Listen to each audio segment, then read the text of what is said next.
Hello friends, welcome to PDF for Exams YouTube channel. I hope your preparations are going very well. This is day 50 and we are learning economics. This video is all about economic reforms. So let's start the video and see what all topics are to be covered in today's video. So this video completely deals with economic reforms in India right from the beginning till date. So actually this economic reform was started in 1991.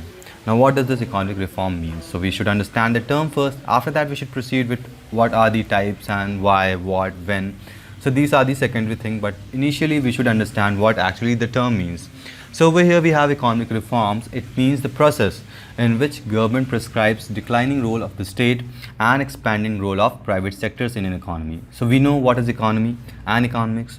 Economy means the transaction, or you can say the process of circulation of money in any system. Like we have Indian economy.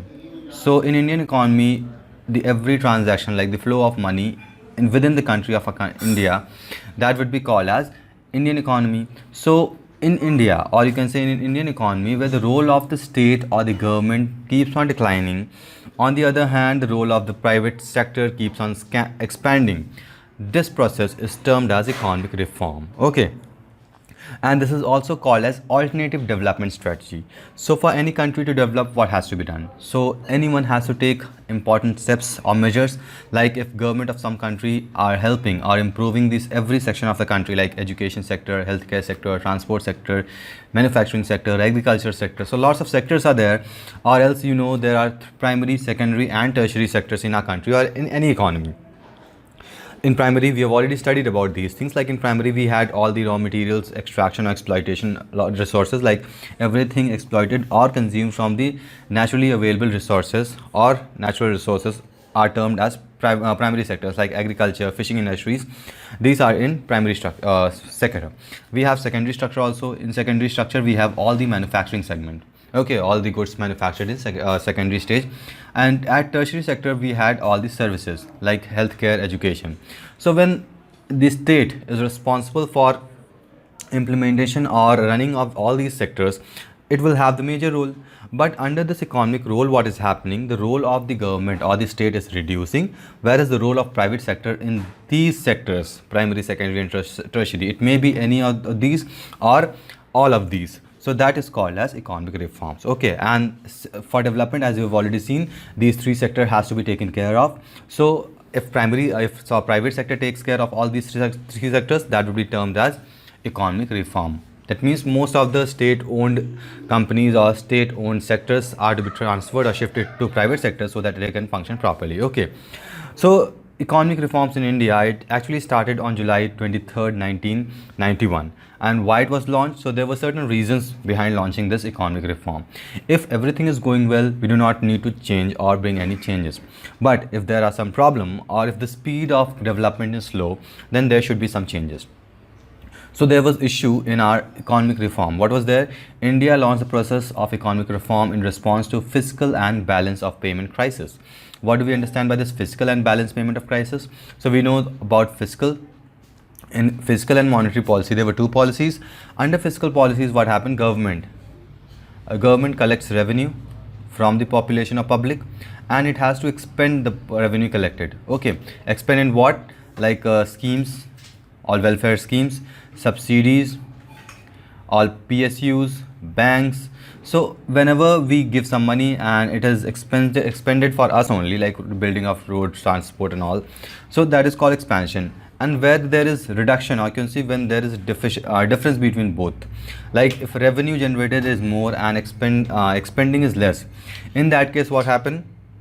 That would be called as don't be called as deficit or crisis. But in case expense is more but revenue collection is less, so that will create problem of revenue crisis, or you can say fiscal deficit or fiscal crisis. This is the same case of balance of payment. So balance of payment, it refers with the balancing the payment of export and import of certain country. So we have some international trade within our country, or like some kind of trading is done with India and USA, India and Russia. So there is trading between two or more countries. So in order to do trade, what happens? Either you have to export goods and services, or you have to import goods and services. If you are exporting goods and services, you will earn some money or earn some monetary benefit, whereas on the other hand, when you import goods and services, you have to pay for that. So there should be balance between this import and export, but whenever there is difference in balance, so in that case balance of payment crisis happens. So in this also, as we have seen, that when expenditure is more than revenue, in that case fiscal deficit occurs. Over here, when import is more than export, then balance of payment crisis occur. Okay, so these were the reasons behind economic reform. And as we know, before that, before the economic reform was launched, lots of changing emphasis, that means lots of changing has been done before this launch of this economic reform. Like in 1980 only, India has witnessed limited deregulation of partial liberalization. Now what do we understand by liberalization? So this is a very important term, and you should know actually what does it means. So for any kind of debate or any kind of topic like economy, we have economy. Or to understand this liberalization, we can take any concept like religion. If we take concept of religion, there are some people who are very fundamentalist. Okay, that means they believe in religions a lot. They can even die for this religion. Whereas there are certain people who do not believe religion at all. They are atheist, or else they don't believe in God and all. So they are anti-religion and they are pro-religion. And whereas there are certain people who are in middle, like in sometimes they believe on religion, or some factors they don't believe on religion. So these people who are lying in center somewhere are called as liberalized people. So the process in which it is not extreme, neither too high nor too low, it is somewhere in center, that process would be called as liberalization. Okay, so in case of economics, what we have, how are the liberalization occurs, or how we can understand liberalization? As we know, the sectors, all the three sectors are there in any country. So the management of those sectors, whether it has to be with state, or the management of those sector has to be in private hands or private companies, and there is some central state, that is called liberalization. So liberals say that all the assets should not be transferred to private, and all the assets should also not be with state also. So it should be divided not equally, in some ratio. So those people or those kind of ideology would be called as liberal or liberalization. Okay. So in 1990s, these economic reforms, it took place in industries, trade, investment, and later on it included agriculture also, and it went much wider and deeper. That means more things were integrated in concept of economic reforms. Like in agriculture, green revolutions were formed, like more quality of seeds were given to Indian farmers so that they could grow more and more crops, so in order to benefit them. So lots of changes were made during these seasons. Okay, and these economic reform, it was launched with full so it was launched in 1990, and the influence from where this economic reform, Indian economic reform, got certain influence from Washington Consensus. So what is this Washington Consensus? So it refers to set of free market economic policy supported by prominent financial institutes. So there are certain institutes, let's take example of US. So actually it was started in US only, since it is named as Washington Consensus.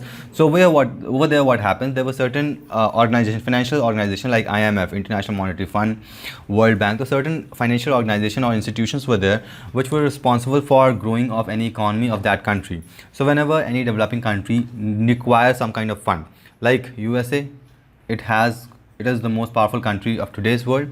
So there are certain developing countries like Africa, India, or any Asian countries you can take, if they are developing in nature, and for developing, what we need financial help. For financial help, what can be done? Either government can function very well and produce, or it can do like we have Make in India initiative. So in this way we are doing everything within our country, but that might take certain amount of time. So if any country which wants to be developed, or which wants to come into developed categories from developing, they can take financial help from these international or monetary or financial organization or institutions, and in return also they have to give something. It's not like that it's one way, it is two way, like market force. So they have to open the market force in the country, like the companies from USA, they can build the companies in India also. So that is two-way process. They will give you financial help, you have to open market for them. Okay, so this is very simple and understood what this economic Washington Consensus was. Fine. So this was all about the Washington plan, and in seventh plan, that was in 1985 to 90s, this market relaxation regulation was put up, and because of that economic reforms came up. So this economic reform, it focused on anti-poor and pro-rich. What do we understand by anti-poor and pro-rich? That means no one should be at very low financial status, and no people should be very very rich. Okay, so it focused on this dimension of economic growth. Now there were certain measures for economic. So what were these reforms measure? So those were the macroeconomic stabilizations methods, structural reform measures, LPG. So we'll understand them one by one what actually it means. So as per macroeconomic stabilization method, what do we mean by macroeconomics? So economics which are considered at broader level, but the parts of this macroeconomics are some smaller parts, like we individual forms the macroeconomic as a whole. So it intend to boost the aggregate demand in the economy, that may be domestic or external. Okay, what do we mean domestic or external? Domestic means within the country, external means coming from, or it has to be imported from other country. So the demand of good has to be boosted. And how it could be done? It could be done in two ways, either by infusing money in the economy. If people will have more money, they will purchase more products, or else giving better opportunities or good or innovating new products, so that people tend to buy more and more products.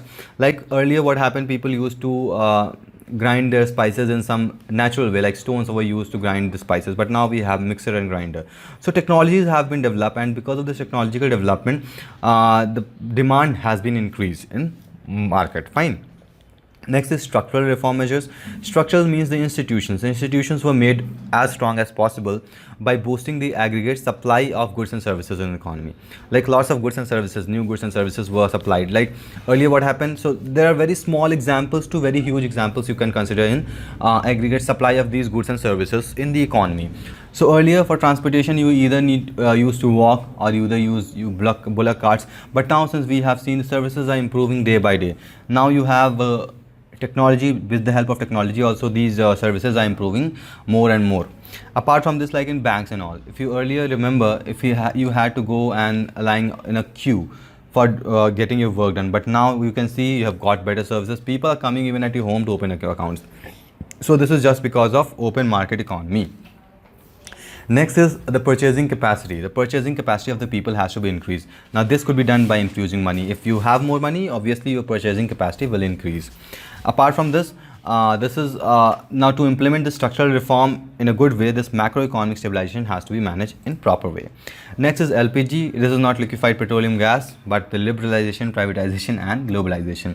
So LPG is abbreviation for liberalization, privatization and globalization. So we have to understand these terms individually, what we actually means. Okay, although complete privatization has not been adopted by any country, but most of the people are going for liberalization and globalization. How we'll see them individually. Okay, so the liberalization ideology, what does it say? It is the product of breakdown of feudalism. So you might have heard about this feudalism in your history or in social justice or society subjects if you have studied about feudalism. So I'll just brief it out what was feudalism over here. So earlier what happened, earlier the economy of the society was in certain way, like there were certain layers. Kings, there were kings over here, noblemen were there, knights were there and the peasants were there. Now everyone has to get something in return of the services. So these kings hold large amount of land, you can say large, the whole kingdom belong to the king. Now these kings offers pieces of lands to these nobles, like they divided the territory, and the territory, it was ruled, or you can say managed by these nobles. Now these nobles, what happened, these nobles contacted these knights. These knights had all the military power, so the military power service was given to nobles, and nobles gave in return the food and all the basic necessities of knights were there. It was served by these knights, and over here these nobles, with the help of the military of these knights and all, they captured more and more territory for the king. Okay, so it goes on, it is a exchange way. Okay, and ultimately we have peasants for the poor farmer who did all the agriculture kind of activity, and they paid taxes and all to these knights, and these peasants got few piece of land for performing agriculture. Okay, so this was feudalism. So this liberalization, it broke the ideology of feudalism, and a capitalist society, or you can say market or capitalist society, was brought in place of this feudalism. What was capitalism? So capitalism is accumulation of money, you can say. Lots of money can be accumulated with one person. That is called capitalism. So capitalism in itself, it is a very huge topic. It's an economic and social term, so we are not going into description of this capitalization. We'll just see what did Adam Smith says. So Adam Smith, he is founding father of economics, you know this very well. So he gave the principle of laissez-faire. So there are three kinds of things which could be done. One is leadership, or I don't exactly know the term. Second is feudalism. Third is democratic. Sorry, over here one is feudalism, democratic, and this is laissez-faire. So what is the difference between these things? So in democracy, what happens? So people choose, or people elect certain people, and the people and the government who are formed, they rule the people, or they manage everything for the people. Whereas in case of this monarchy and all, one single person rules everywhere. Whatever he says, it has to be done, or leader, you can say. The third case, laissez-faire. Over here it is said that it is total complete economic concept. Whatever you seems like, whatever you feel like is good for you, you should do that. So over here, like, I'm not saying that if you feel to do crime and all, then you can perform crime. So that would not be idea. But if you can do something for betterment of the society, like if you're doing any kind of business and employing more and more people, so that is helping you in two ways. How it is helping you in two ways? It is giving employment to some people, and it is even generating revenue for your own purpose. So that is called laissez-faire. Okay, so liberalization was pro-market and pro-capitalist. That means open markets were there, and capitalism was also promoted under liberalization. Now the best example over here is China open door policy. What was this open door policy? So open door policy was nothing but it opened every country for trade with China. Okay, in China, trade was open for every country, and China was responsible for, and these countries was not only responsible for trading with China, but also they helped to administration of Chinese government. Fine. And this liberalization, it provide direction for economic growth. Okay, so it provide direction for economic growth, whereas this privatization, it is path of economic growth. And finally we have globalization. This is the ultimate growth. Sorry, yes, ultimate growth. This globalization is the ultimate growth of reform, any kind of reform. Now next term is privatization. So you know very well about this privatization, like anything which is in private hands, or an individual or group of people holds that certain company, you can say, or some certain business, that would be called private sector. Now there had been hoarding for government jobs. In these periods, you can say everyone wants government job, but government is privatizing everything. So privatization means selling everything, all the assets which are owned by government to private sector. That would be called as privatization. So this privatization, as I said, it was not accepted by most of the countries, because completely privatizing everything would not be beneficial for that country's political instability. So it might be a political stability might be caused due to privatization.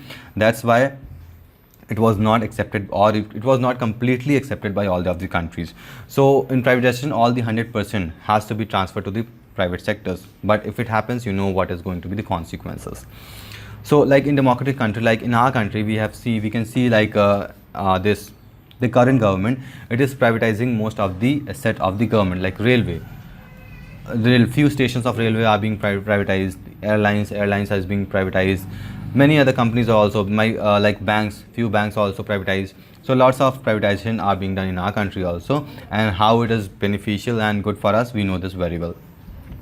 So if any company concept, see, anything to be private or anything to be government or owned by state or private, one thing you need to understand. See, if you go to form any company, or if you start any business, so there is a concept of shareholding. If you understand this thing, you will understand how anything is called private or government. So we know percentage is counted in 100 is the maximum percentage of anything. So when this shareholding belong 51% is the maximum. When we divide this 100 into two part, we'll get 50-50. But when we have got ratio of 59:49, then this is the maximum shareholder. So if 51% or more share is held by private institute, that asset or that kind of company would be called as private company. Whereas if 51% share is held by a government, that would be called as government or state asset. Okay, so here in this case, it is given that 51%, minimum 51% shares has to be transferred with the private, then only it would be called as complete private sector. Okay, Let's move further. Globalization. So globalization, you know this very well. So today, the technology, the globalization is moving, helping in lots of way. Like technology, whatever technology is being built in other country, it can be easily imported in your country. Like we are using mobiles, laptop. So these were not developed in our country. These were developed in other countries, but we have imported the technology from their country to our country. That's why we are able to use these devices. Like I'm using laptop to make this video. So this is also just because of globalization. Apart from this, we have got many things, like we have got international news channels. You can know about some other countries, like IT sector. So because with the help of this IT sector and economic growth, so actually these two things are joining together, the IT sector and the economic reform, and because of that this globalization is happening. So globalization is very much clear. I don't need to explain much about it, but there are certain definitions which you need to know. Like according to OECD, or Organization Economic Cooperation and Development, this was the organization which was responsible for popularizing this globalization. And it says that any cross-border investment by OECD company outside its country of origin for its benefit is called globalization. Whereas WTO, World Trade Organization, states that unrestricted cross-border movement of goods and services, capital and labor forces is called as globalization. Like in today's world, if you want to work in America, if you want to work in London, if you want to work in Russia, wherever you want to work, you can easily move from India to other country with certain visa, with certain rules and regulations are there, but still you have at least an option. You can move from one place to another for even working, or if you want to do any kind of business also, then also you can do international business like trading or anything you can do at global level. Globalization means we have got two words over here, global. That means everything at international level, or you can say which is common for entire world, is called as globalization.